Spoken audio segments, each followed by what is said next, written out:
안녕하십니까.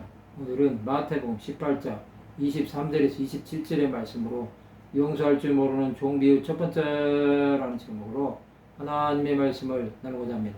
본 말씀은 그러므로 천국은 그 종들과 결산하려 하던 어떤 임금과 같으니 결산할 때 10,000달란트 빚진 자 하나를 데려오며 갚을 것이 없는지라.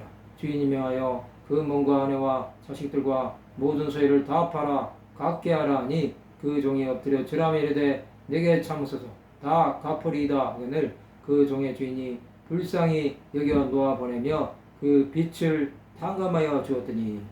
예수께서는 용서할 줄 모르는 종 비유로 천국에 대해 말씀하십니다. 천국은 그 종들과 결산을 하던 어떤 임금 즉 하나님과 같습니다. 그 결산은 이 땅에서 산대로 심판하시는 것입니다. 그때 10,000달란트 빚진 자 하나가 있었습니다.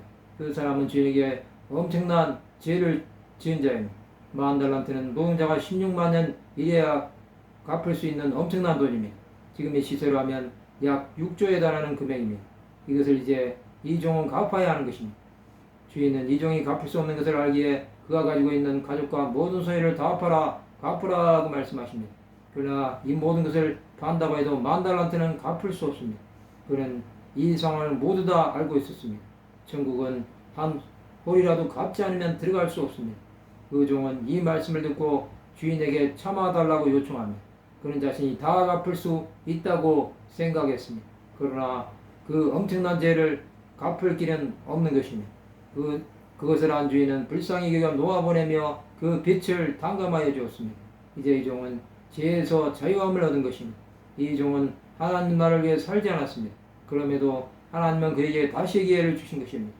이제 그도 누군가를 만나면 자신이 용서받은 것처럼 용서해야 하는 것입니다. 그는 겉으로 보기에는 하나님과 화목한 것처럼 보였습니다. 그러나 아직 그가 용서받았다는 확신은 없었습니다. 이 말씀의 주인은 하나님이십니다. 즉 하나님의 입장에서 용서하신 것입니다. 그러나 그것을 받아들이는 것은 사람의 선택입니다. 또 사람이 받아들이든 못 받아들이든 하나님께서는 이미 용서하신 것입니다. 제사함은 이런 것입니다. 예수께서는 병든 자들 치유하시면서 제사함을 선포하셨습니다. 그것은 병의 치유보다 제사함이 먼저였기 때문입니다. 이것을 모르면 병만 고치면 되는 줄 압니다. 또 하나님의 뜻은 변하지 않습니다. 이제 사람은 하나님의 뜻을 온전히 행하기만 하면 되는 것입니다. 그러나 사람이 용서받았다고 해도 그 용서에 대한 확증이 없으면 자신이 용서받았는지도 모르는 것입니다. 우리는 용서받았음을 믿어야 합니다. 엄청난 죄를 용서받고 나서는 하나님 뜻대로 살아야 합니다. 그래야만 하나님의 인자와 자비하심을 경험할 수 있습니다.